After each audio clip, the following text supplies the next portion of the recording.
Welcome, time for some art fun. We have another little walk this morning, and look what I saw. It's a baby squirrel eating a nut on a human bench. So I had to paint it. This is what I've done with his little face, but in the shot, it's a broader shot, and I kind of wanted to get the sense of the whole scenario because it was very beautiful. So I'm just going to get my paints ready, wet them up.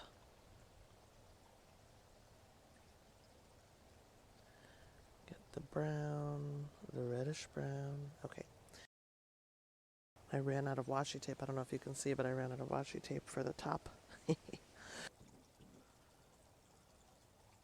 So this is the wet and wet technique, where you drop wet paint into wet paint for watercolor, and it just sort of all spreads and blurs, and that's what I want because that's sort of a blurry background plant.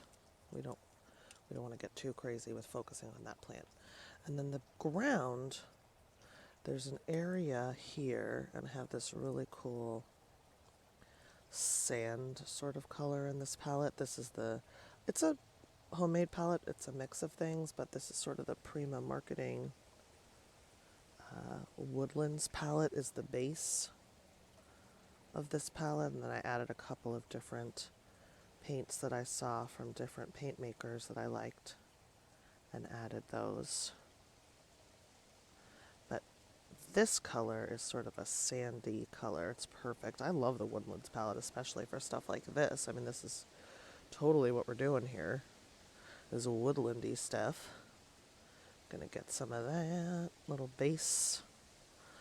I think there's more of this sort of sandy color at the base of this plant, and at the base of some of these plants in the back. Now what I want to do is just sort of get, again, I'm doing more wet and wet technique here. I'm adding a little bit of a red, to me, red dirt color. And that's definitely what I see when I look at the surroundings. It's like a mixture of that sand and just straight dirt. And I think that's like a perfect color mixture for that. Ooh, I love how that came out. Okay, that's surprising. That's one of the things I really love about watercolor. With a medium that moves like watercolor does, you're not trying to control everything about it. It's actually part of the fun that you don't know what's going to end up. You don't know what the final layers are perfectly going to look like unless you're not using, if you're using what's called the dry brush technique, where you can just use it almost like a marker or like acrylic paint or whatever, like any other medium that's more precise, you can do that. But one of the things that I really love about watercolor is that you can be loose as a goose. Okay, I tried to move it into better light. There's a limit on how good the light we can get being outside, and that's okay. That is perfectly fine. Okay, so we just want to get a little bit more of a suggestion of the branches that are happening with this branchy plant.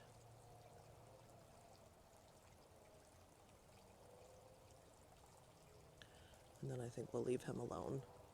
And I just think that is fun. I think it's really fun when you do watercolor that you don't know.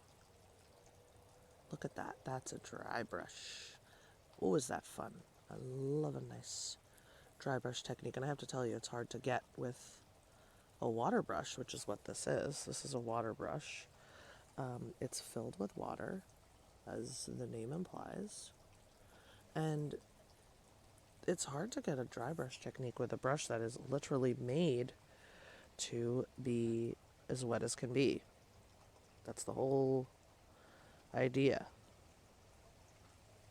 behind this water brush, is that there's water continuously coming in from the body of the brush. It's just filled with water, and it's giving you water all day, all the water you could want. Okay, now let's do this darker green.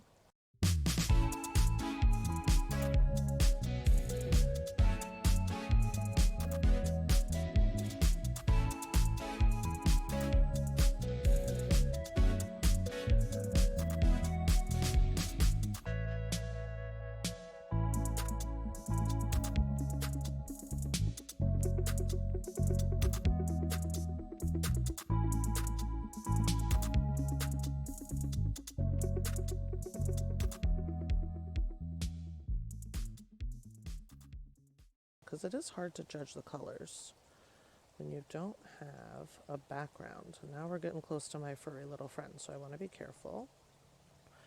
It's very hard to be precise with this water brush because it's not, I don't think, meant for super precision stuff.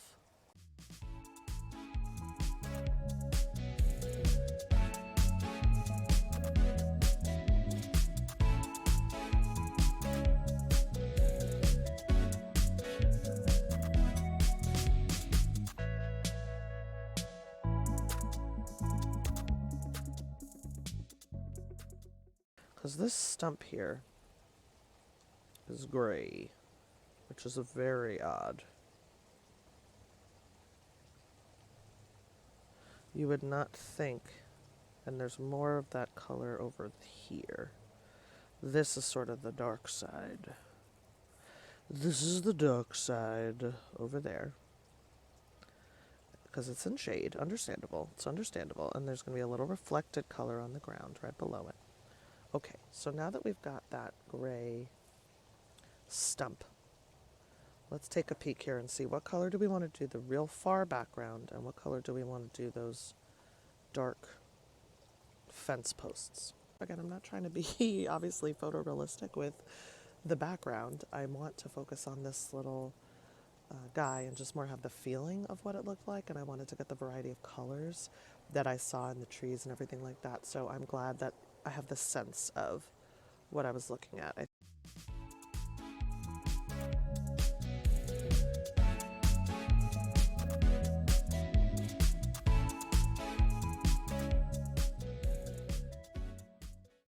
The sun was definitely hitting this wood. The top, he's sitting on this little ledge of this very beautiful natural wood bench that I've sat on before. So imagine my surprise when I walk up and see Mr. Squirrel sitting on my bench eating a nut. Classic squirrel move. Just the most basic squirrel you can imagine.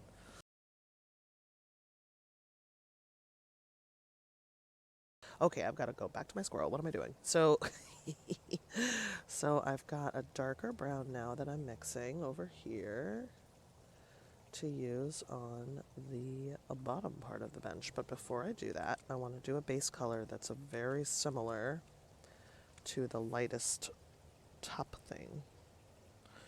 So here's where we're going in.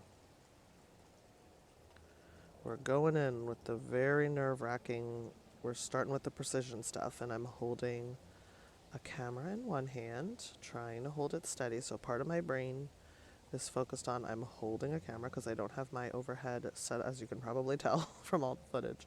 I don't have an overhead camera set up here on vacation, where I'm visiting this beautiful woodsy area where I'm getting all this nice footage of things like a little baby squirrel eating a little baby nut on a baby bench. That is a gorgeous bench. Okay, frankly, I have to say this. I'm very impressed that I'm able to do that because I'm talking, I am painting, I am mixing colors, and I'm holding a camera. I genuinely feel like a carnival worker. I feel like I could be juggling, I could be charging 10 cents for admission to see what's going on here.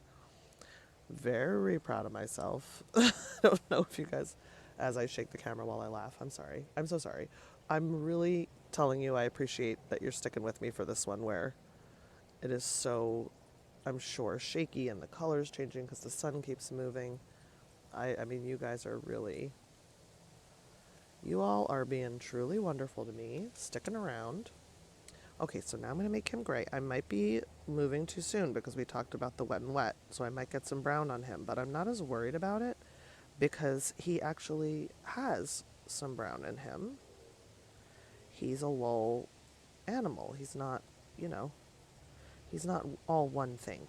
He's got a lot of different things going on, so I don't really mind if we get some brown on him. I would kind of mind if we got some purple on him. I'm sorry, not purple, green. I would mind if we got a little of this green that we got going on. If he got some green on him, then I might be a little bit perturbed because he definitely doesn't have any green in his body. Ooh, that's cute. The way that the watercolor moved there was sort of to make it look even more like fur. That was perfect. Thank you, watercolor. See, I love a medium that works with you, that just does some of the heavy lifting. It doesn't have to carry everything. But if it could just, I don't know, carry one of the bags in the house, that would be just phenomenal. And that's definitely what watercolor does, is little. Oh, I love him.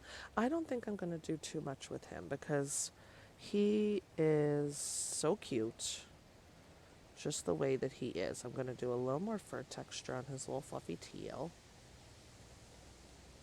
I'm going to clean up some of this because I don't think we want that much bloom. I do want his little cheeky to have bloom. I think that's cute. I do want his little tush to have a little bit of something going on. That's cute. Okay. I don't know that that's going to come across, so I'm just going to paint it a little bit almost yellow. Yellowy, orangey brown. And maybe that will come across as a little chestnut. What do you think? Do you think that comes across as a chestnut? Well, first of all, now that I've turned that off, you can see this little friend. Oh, was he cute? And you can see my pencil marks underneath the watercolor are still showing through. That's why I like to sketch with pencil under watercolor, because you can do some of your detail. See how different the trees look than the bench and the squirrel? They really don't look very defined. I'm trying to decide if I want to work a lot more on them.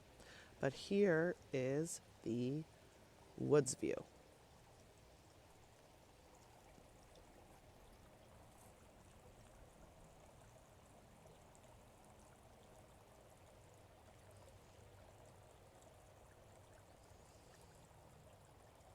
Now actually I can see, weird, as the sun moved, now I can see this guy needs a little bit more attention. His edges are a little funny.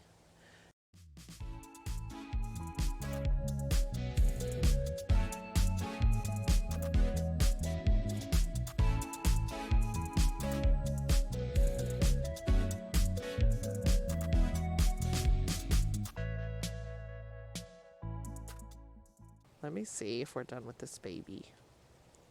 He needs a little more shadow. He needs a little more shadow there. And then he actually needs some bench shadow. So I'm going to mix up just a darker color of that bench that I already have, and I'm going to move in the part that's under him is just a little darker because he is cast in a shadow. Because even though he seems like a wood sprite, he seems like he could be a figment of your imagination. Can you imagine just walking around in the morning and you see a little squirrel really having a chomp on your bench, on your human bench? Just having the time of his life? Like you would sit with your coffee, he's just sitting there with his nut. So let's give him a shadow, because even though he looks like a wood fairy, he's not. He's a real squirrel. So he has a real shadow. Okay, he has his shadow. He has his nut. He has his sunlight. We give him a little more of that dimension we talked about. A little more. I think I took too much away. I know it looks funny in the viewfinder actually, but I like how it looks in person, so I wonder if it'll translate better to the picture that I'll do. When I always do a picture of these guys. All right, I'm going to take a break from filming for a second, and when I come back, I'll have a finished, detailed, tape-peeled piece. Okay, this is the final painting, and I'm sorry about all of the sunlight changes and focus changes. This is my first time trying to do a real full painting while talking, while holding the camera outside. So I'm actually really happy with this end product. The trees and the background are obviously very not detailed, or not very detailed, I guess is how you would say that. But I really wanted the focus to be, again, on this little guy right here. He's so precious. He's got a nut and he's not giving it up. And I think that the whole painting probably could have just been this, and I would have been really happy with it. I think even that. But I decided to try to do the actual reference photo, the composition of the reference photo the way that it is. And I really like this. I think when I turn to this page in my sketchbook, I'm going to smile, and that is the whole point of what I do. So if you enjoyed this video, please remember to give it a like and subscribe to my channel if you are new. And until the next time we are together, remember to make something cute.